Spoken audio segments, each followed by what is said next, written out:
Good morning students. आपको जो PDF मैंने सेंड की थी उसमें से बच्चों ने कुछ प्रॉब्लम्स बताई हैं और मेरे को भी जो दिख रहा है कॉमन प्रॉब्लम्स मैं उनको आपको डिस्कस कर देती हूँ। कुल मिला के 12 या 13 प्रॉब्लम्स हैं जो 2 वीडियो में आपकी डिस्कस हो जाएंगी।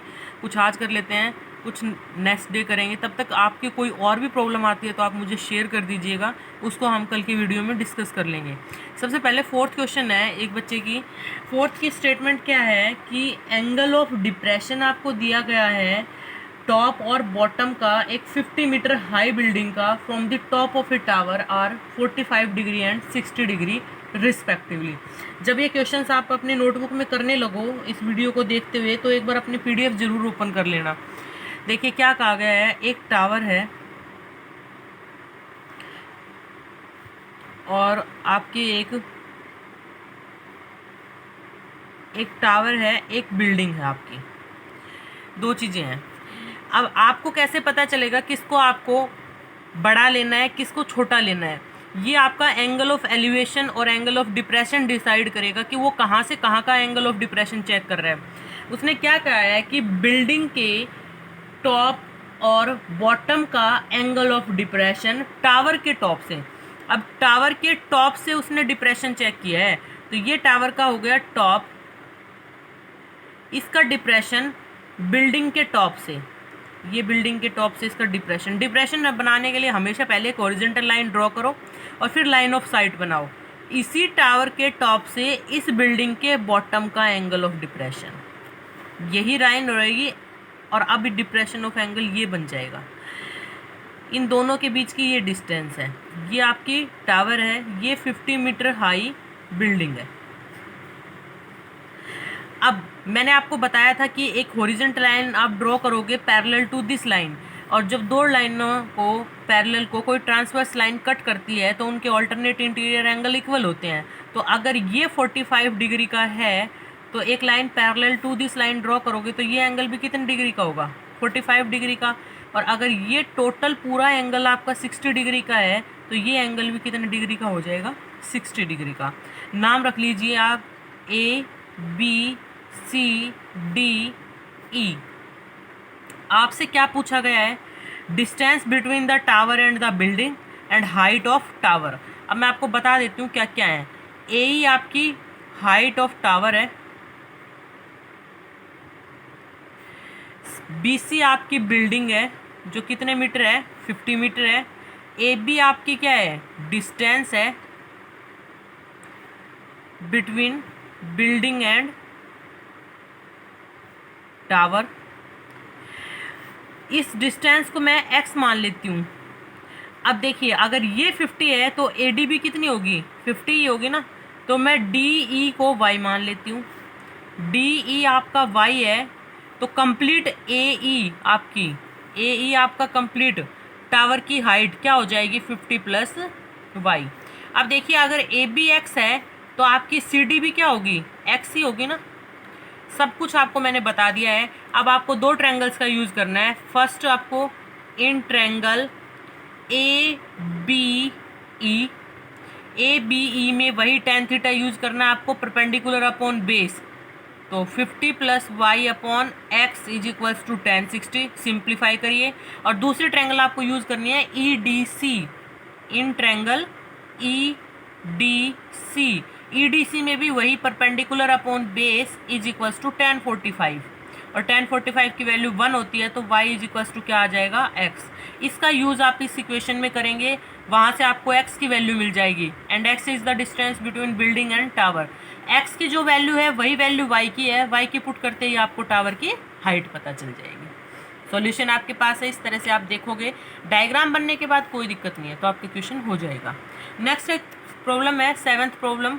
सेवन्थ की स्टेटमेंट में रीड करती हूँ, आप भी देखिएगा क्या है।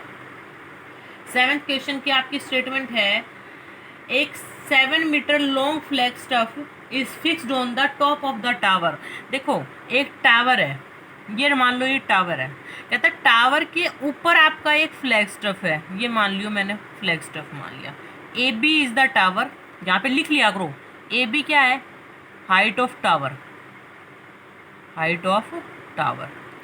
और इसको सी मान लो। बी सी क्या है? Flag staff. अब जो आपसे कहा गया है बस उसको पढ़ते जाओ और करते जाओ। इसकी हाइट आपको 7 मीटर दे रखी है। अब उसने क्या कहा है, एक ग्राउंड पे पॉइंट है, कोई भी एक पॉइंट ले लीजिए, मान लो मैंने ये पॉइंट ले लिया ग्राउंड पे, इसको ज्वाइन कर दो। इस पॉइंट से जब आप इस फ्लैग स्टफ के बॉटम और टॉप का एंगल ऑफ एलिवेशन चेक करते हो, एलिवेशन कहाँ बनता है, हमेशा यहाँ नीचे बनता है। तो कहता है बॉटम का एंगल ऑफ एलिवेशन उसने क्या दे रखा है, 45 डिग्री, और टॉप से जो एंगल दे रखा है वो आपका दे रखा है 60 डिग्री। इसी ग्राउंड के सेम पॉइंट का, ग्राउंड का पॉइंट सेम है, इस फ्लैग स्टफ के एक बार तो बॉटम का एलिवेशन देखा है, एक बार टॉप का एलिवेशन देखा है, ये 60 डिग्री दे रखा है। आपसे पूछा क्या गया है, हाइट ऑफ द टावर, ये था हाइट ऑफ द टावर, इसको h मान लो। ये ऑलरेडी उसने 7 दे ही रखी है, बहुत सिंपल हो गया। फिर से वही दो ट्रायंगल यूज करनी है ना, एक बार तो BAD और एक बार CAD, सेम दोनों ट्रायंगल्स का यूज करके आप क्या निकाल सकते हो, हाइट ऑफ टावर। ये भी मैंने आपको समझा दिया है, आपका सॉल्यूशन वहाँ से देख लेना। एक बार ये डायग्राम समझ में आ गया तो कोई दिक्कत नहीं। BAD ट्रायंगल का यूज करके और एक बार CAD ट्रायंगल का यूज करके और दोनों ट्रायंगल्स का यूज करके आप क्या निकाल दोगे, हाइट ऑफ टावर। नेक्स्ट देखिए 9th क्वेश्चन प्रॉब्लम थी। 9th के स्टेटमेंट में आपको एक बार रीड करके दिखा रही हूँ क्या है। A bird is sitting on the top of a 80 metre high tree. देखो एक लाइन पढ़ो फिर वैसा ही लिखो। एक बर्ड है ना, एक ट्री है, ये ट्री हो गया, इसकी हाइट उसने दे दी 80 मीटर। इस ट्री के टॉप पे एक पक्षी बैठा है, एक बर्ड बैठा है, ठीक है। एक ग्राउंड पे पॉइंट है, लीजिए भाई ये पॉइंट हो गया ग्राउंड पे।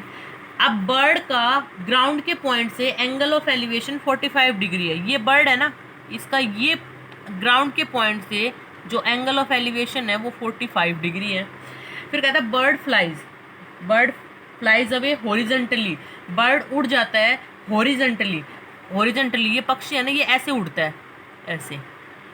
और किस तरीके से उड़ता है, in such a way that it remained a constant height from the ground, कि इसकी जो ग्राउंड से हाइट है ना वो सेम है, जो जितनी पहले थी ना उतनी ही अब है।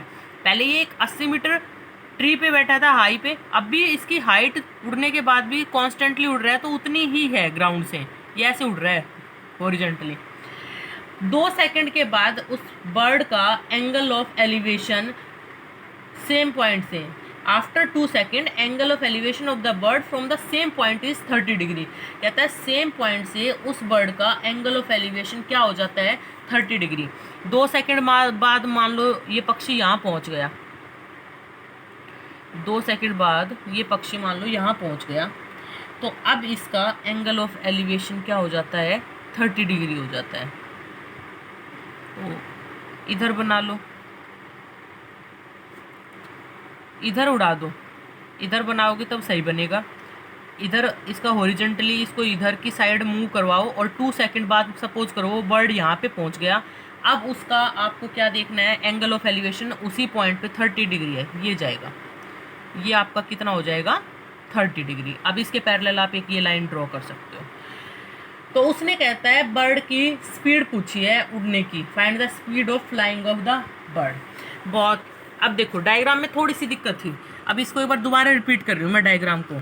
ये एक ट्री था, मान लीजिए AB एक ट्री है, इस ट्री के टॉप पे यहाँ पे एक पक्षी बैठा है।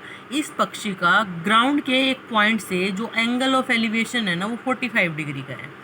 इस बर्ड ने उड़ना शुरू किया, इस हॉरिजॉन्टल लाइन जो आपकी ग्राउंड है ना इसके पैरेलल हॉरिजॉन्टली इसने उड़ना शुरू किया और सेम डिस्टेंस पे यूनिफॉर्म स्पीड से मूव कर रहा है। और 2 सेकंड के बाद सपोज करो वो यहाँ पहुँच गया, तो उसी सेम पॉइंट की, ग्राउंड के उसी सेम पॉइंट पे इसका जो एंगल ऑफ एलिवेशन है ना वो 45 डिग्री से चेंज होकर कितना हो गया, 30 डिग्री हो गया। आपको इसकी स्पीड बतानी है। अब देखो ये जो B से C की डिस्टेंस है ना, ये इसने 2 सेकंड में कवर की है। अब जितनी ये है हॉरिजॉन्टल मूव किया है, तो आपकी CD भी तो कितनी होगी, 80 मीटर ही तो होगी।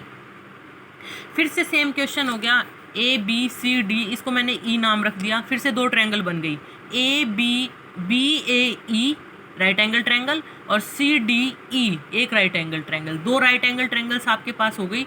इन राइट एंगल ट्रायंगल्स का हमें यूज़ करना है। अब आपको इसमें एक चीज़ जो पता चलेगी वो क्या है, आपको इसमें कोई हाइट नहीं निकालनी है, आपको इसमें स्पीड निकालनी है। और स्पीड का फॉर्मूला क्या होता है? स्पीड का फॉर्मूला क्या होता है? Distance upon time. Distance upon time. अब आपको डिस्टेंस कितनी मूव की है इसने जो आपकी डिस्टेंस मूव की है वो बी से सी की कवर की है। कितने सेकंड में की है? 2 सेकंड में की है। तो पहले तो मैं बी सी निकालूंगी। बी सी जैसे ही मेरे पास आ जाएगा ना, तो डिस्टेंस तो हो जाएगी बी सी, टाइम हो जाएगा 2 सेकंड, तो मेरे पास किसकी वैल्यू आ जाएगी? स्पीड की। अब मेरा मेन फोकस किस पे है? बी सी निकालने पे। बी सी कैसे निकालेंगे? जितनी बी सी है उतनी ही कौन है? ए डी है। तो बी सी जितनी ही ए डी है, ए डी मेरे पास कहाँ से आएगी? अगर मैं डी ई में से ए ई सब्ट्रैक्ट कर दूँ तो मेरे पास किसकी वैल्यू आ जाएगी? ए डी की। अब डी ई कहाँ से आएगी? C D E right angle triangle से। और ए ई कहाँ से आएगी? B A E right angle triangle से। दोनों डिस्टेंसेज आपके पास आ जाएंगी। सब्ट्रैक्ट करने पे ए डी आ जाएगा। जितनी ए डी उतनी ही बी सी। बी सी आने पे डिस्टेंस पता चल जाएगी। डिस्टेंस अपॉन टाइम आपको क्या पता चल जाएगा? स्पीड का पता चल जाएगा। अब देखिए क्वेश्चन नंबर 12 क्या है? As observe from the top of a lighthouse. एक लाइट हाउस के टॉप से क्या पाया गया है? 100 metre high above sea level. एक सी लेवल है, समुद्र का लेवल है जो आपका 100 मीटर ऊंचा है, और उसके ऊपर आपका, वहाँ से आप किसको ऑब्जर्व कर रहे हो? लाइट हाउस के टॉप से उस सी लेवल जो आपका है 100 मीटर हाई, उसको ऑब्जर्व कर रहे हो। उसका क्या कर रहे हो? उसके ऊपर जो शिप है ना, एक पहले सी लेवल है, सी लेवल से 100 मीटर हाई आपकी एक शिप है, और आप लाइट हाउस के टॉप से उस शिप को ऑब्जर्व कर रहे हो, और उसका जो एंगल ऑफ डिप्रेशन है ना वो चेक कर रहे हो। और वो शिप आपकी सेलिंग हो रही है डायरेक्टली टुवार्ड्स इट। किसकी साइड? लाइट हाउस की साइड। वो जैसे बढ़ती आ रही है तो उसका जो एंगल ऑफ डिप्रेशन है ना वो 30 डिग्री से 60 डिग्री चेंज हो रहा है। आपको क्या पता करना है? Find the distance travelled by the ship during the period of observation. जब उसने एंगल चेंज किया 30 से 60 डिग्री, तो कहता है इस चेंजमेंट के दौरान उस शिप की आपको डिस्टेंस पता करनी है। अब मैं आपको डायग्राम में बताती हूँ क्या कह रहा है। देखिए, ये है आपकी, यहाँ सी लेवल है, इससे 100 मीटर हाई यहाँ पे शिप है। कितनी हाई है? 100 मीटर। और यहाँ पे कोई लाइट हाउस है।